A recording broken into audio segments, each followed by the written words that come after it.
ఇండియాలోనే #1 varicose veins hospital Avis vascular centre. నమస్తే రమగారు. నమస్తే జయ. రమగారు, సంసారంలో భార్యాభర్తల మధ్య ఎక్స్పెక్టేషన్స్ ఎంతవరకు ఉండొచ్చు? ఎంతైనా ఉండొచ్చు. ఎంతైనా ఉండొచ్చు. కాదు జయ, ఇద్దరు పెళ్లి చేసుకుంటారు. ఎందుకు చేసుకుంటారు పెళ్ళి? ఎక్స్పెక్టేషనే కదా. ఇప్పుడు మన పాతకాల పద్ధతి వివాహ వ్యవస్థ ఇవాళది నిన్నటిది మొన్నటిది కాదు, అప్పటిదో. ఆడవాళ్ళకి ఒక రక్షణ, ఆడవాళ్ళ రక్షణ భద్రత, మగవాళ్ళకి ఒక ఆసరా. ఇది సాధారణమైనది.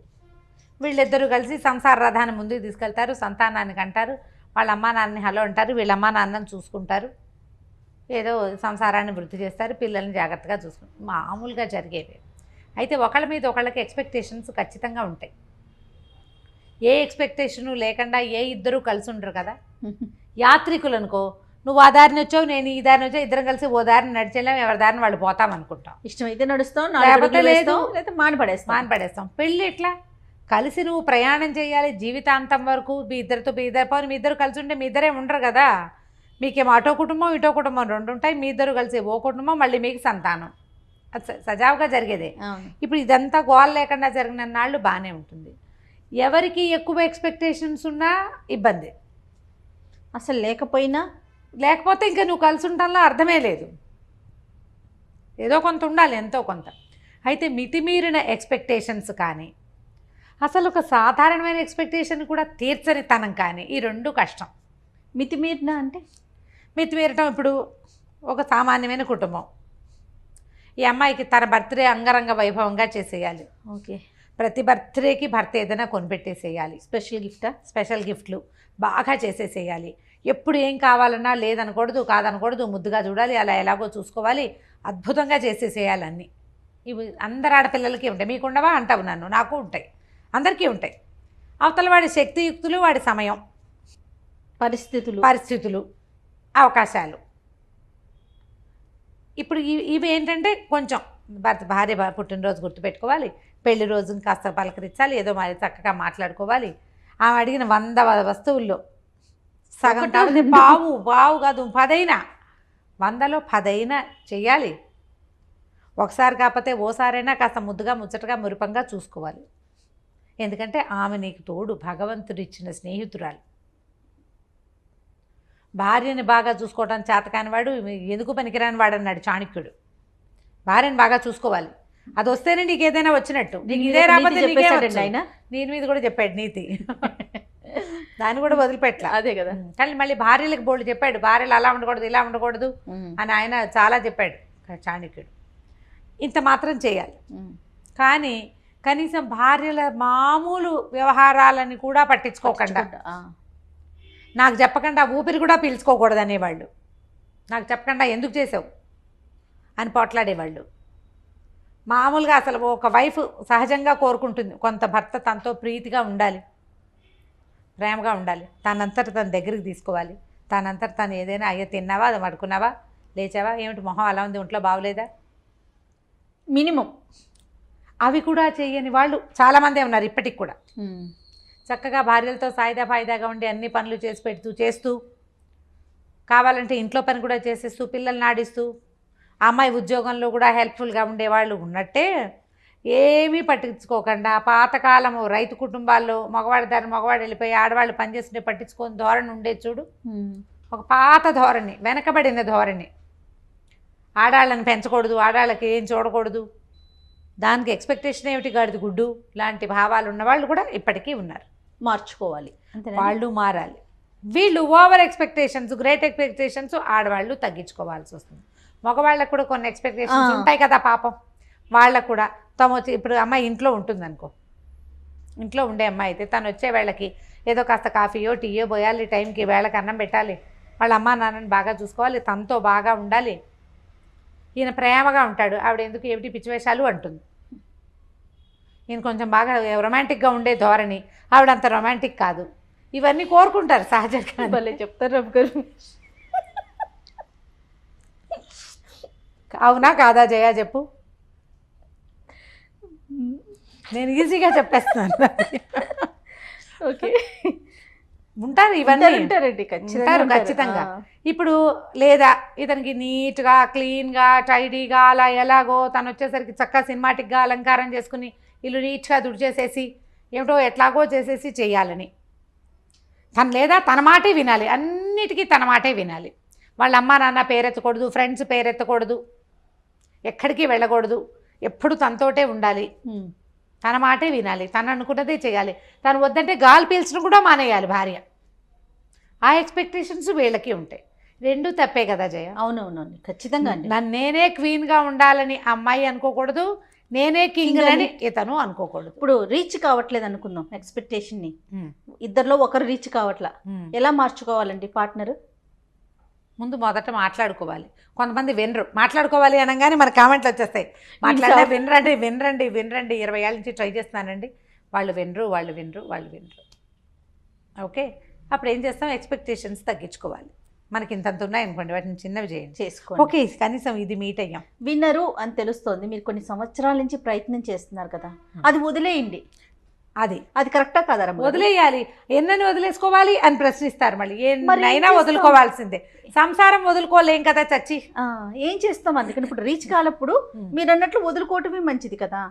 మన ఎక్స్పెక్టేషన్ మీట్ అయ్యే పద్ధతి అవతల వాళ్ళల్లో లేకపోతే వీళ్ళని వదిలేయటం కష్టం, కాబట్టి ఎక్స్పెక్టేషన్ వదిలేయటం సులువు కాదు రమ్మగారు. ఎవరితో చెప్పిస్తే మూడో వ్యక్తిని ఇన్వాల్వ్ చేస్తే మారుతారా? చేయొచ్చు, ప్రయత్నం చేయొచ్చు. కాకపోతే అందరి దగ్గర అది కుదరదు జయ.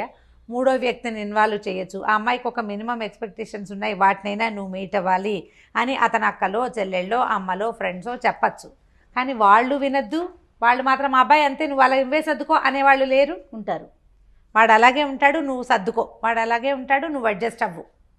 వాడు ఎలా ఉన్నా నువ్వు అడ్జస్ట్ అవ్వు. వాడు నవ్వినప్పుడే నవ్వు, వాడు ఏడ్చినప్పుడే ఏడు. వాడు వద్దంటే మానేయి, అంతే. అలాంటి వారు కూడా ఉంటారు. మరి ఇప్పుడు నేను కూడా అలాగే చెప్పాను చెయ్యమన్న ఒక అమ్మాయికి. అసలు అతను వెండు, ఏం చేస్తావు? ఎవరితోటి తెప్పించలేవు, వాళ్ళ అమ్మా నాన్న మాట కూడా అతను వెండు. మరి ఎట్లా రమ్మగారు అసలు ముందుకు ఎలా వెళ్ళగలుగుతాం? ఇప్పుడు ఒక ప్రేమ ఉండదు అలాంటి వాళ్ళతో, ఒక సంతోషం ఉండదు, ఇంకా మనిషి ఈదాల్సిందేనా? ఈదాల్సిందే జయ. జీవితాలు ఇంకొక రకంగా ఉండవు. ఈదకుండా ఈత మానేసి ఫారిన్ కంట్రీస్లో లాగా లేదా ఎవరిలాగానో నేను వీడితో ఈదను అని ఇంకోటి తీసుకునే అవకాశం, ఈ చొక్కా నచ్చలేదని ఇంకో చొక్కా వేసుకునే అవకాశం ఉంటుందా జీవితానికి జయ? అది అడ్వైజబుల్లేనా? కాదు. ఎన్ని చొక్కాలు మారుస్తాం మనము? పైగా ఎప్పుడు ఒక మనిషి ఎక్స్పెక్టేషన్ని ఇంకో మనిషి మీట్ అవ్వటం అనేది తక్కువగానే ఉంటుంది. తక్కువే. నాకు కావాల్సినట్టుగానే చేసేవాళ్ళు చాలా తక్కువ ఉంటారు. దొరకరు, చాలా అంటే చాలా తక్కువ. అసలు ఇలసాటి లేని జంట అని మనం భావించే వాళ్ళల్లో కూడా ఎంతో కొంత అన్బన్ ఉండే ఉంటుంది. ఎందుకంటే ఇప్పుడు భార్యాభర్తలు అనగానే వాళ్ళు ఒక చోట పెరుగుతారు, వాళ్ళ రకం వేరు, మనం ఒక చోట పెరుగుతాం, మన రకం వేరు. ఈ రెండు రకాలు కలిసేటప్పుడు అది ఇట్లా లక్క బంగారంలాగా అతుక్కుపోవాలి. లక్క వేరు, బంగారం వేరు, ఎవరి గుణం వాళ్ళకే ఉంటుంది. మీరు కలిసి ఉండాలన్న ఒక్క గుణం ఉంటే ఇక ఎక్స్పెక్టేషన్స్ ఉన్నా నడుస్తూనే ఉంటాయి, ఆ నస నడుస్తూనే ఉంటుంది, జీవితం నడుస్తూనే ఉంటుంది, ఇది ముందుకు వెళ్ళిపోతూ ఉంటుంది. ఇప్పుడు లక్క బంగారం ఒకటి కాదు కదా, కాదుగా. దానికి అసలు విలువే లేదు. లక్కకి బంగారానికి విలువ ఉంది, కానీ పల్చటి రేకైతే వంగిపోతుంది. లక్క ఉంటే వంగిపోకుండా అది గట్టిగా ఉంటుంది. అవునండి, కరెక్ట్. ఇప్పుడు ఈ రెండు ఒకదాని గుణాన్ని ఒకటి అంటుకుంటాయా? అంటే ఇవి పాతకాలపు మాటలు కదా జయ. నేను వెనకబడిన దానిలాగా కనపడతాను, కానీ వీటిలో ఎంత విలువ ఉంది? విలువ ఉందో లేదో. మాటలో ప్రతి అక్షరం ఒక బంగారం అన్నమాట, వజ్రం లాంటి మాట కదా. పాత మాట ఇది, లక్కా బంగారం. ఎందుకు కలిసి ఉండాలి? మనం ఎందుకు కలిసి ఉండాలి? వంగిపోకూడదంటే కలిసి ఉండాలి, విలువ పెరగాలి అంటే కలిసి ఉండాలి. లేదా మనం ఎప్పటికీ మనం ఏదో ఒక దాన్ని సెర్చ్ చేస్తూనే ఉంటాం. నీ సెర్చింగ్ వస్తువుల కోసమో విషయాల కోసమో సెర్చ్ చేయొచ్చు, వ్యక్తుల కోసం సెర్చ్ చేయాలంటే ఎన్ని చేతులు మారాల్సి వస్తాం మనం. మన ఇద్దరితో పాటు మూడో వ్యక్తి కూడా రెడీగా ఉంటారు కదా. కొద్ది రోజులు ఒకళ్ళతోటి కలిసి ఉండేసరికల్లా సంసారం పెరిగిపోతుంది, సంతానం ఏర్పడుతుంది. మనకి ముందు వెనక కుటుంబాలు ఉంటాయి, ఇన్వాల్వ్ అయిపోతారు కదా జనాలు. ఇన్వాల్వ్ ఎవరితోటి సంబంధం లేకుండా ఫ్రీలాన్స్గా ఫ్రీ బర్డ్గా తిరిగే వాళ్ళని మామూలు మనుషులు కానివంటే మర్యాదస్తులుగా చెప్పలేదు సమాజం. సమాజం ఒప్పుకోదు, మనమేమో ఇందులోనే వెళ్ళాలి. మన కల్చర్ ఏది కదా కల్చర్ ప్రతి వాళ్ళకి చులకనైపోతాం. ఇప్పుడు సమాజం ఏంటంటే మగవాళ్ళు అడ్జస్ట్ అవ్వాలి, ఆడవాళ్ళు సర్దుకోవాలి, రెండు ఒకటే. అంతే, రెండు ఒకటే. వాళ్ళ పరిధి వరకు వాళ్ళు అడ్జస్ట్ అవ్వాలి, వీళ్ళ పరిధిలో వీళ్ళు సర్దుకోవాలి. సర్దుకుని ఒక వివాహానికి ముందే మాట్లాడుకునే అవకాశాలు, డిస్కస్ చేసే ఛాన్సెస్ ఉన్నాయి. అవన్నీ మాట్లాడుకోండి. వన్స్ పెళ్ళిలోకి ఫిక్స్ అయ్యాక ప్రపంచం మన గురించి మాట్లాడేలాంటి పరిస్థితులు కల్పించుకోవద్దు. ఎక్స్పెక్టేషన్స్ మీట్ అవ్వలేని ఎక్స్పెక్టేషన్స్ కనుక ఉంటే, ఏ విషయంలో మీట్ అవ్వలేకపోతున్నామో దాన్ని కొంచెం తగ్గించుకోండి, లేదా రెండో వాళ్ళు దాన్ని మీట్ అవ్వడానికి కొద్దిగా ట్రై చేయండి. తగ్గించుకోవటం, మీట్ అవ్వడానికి ప్రయత్నం చేయటం, ఈ రెండు ఇద్దరూ చేయవలసిందే. చేస్తే సంసార రథం ముందుకెళ్తుంది.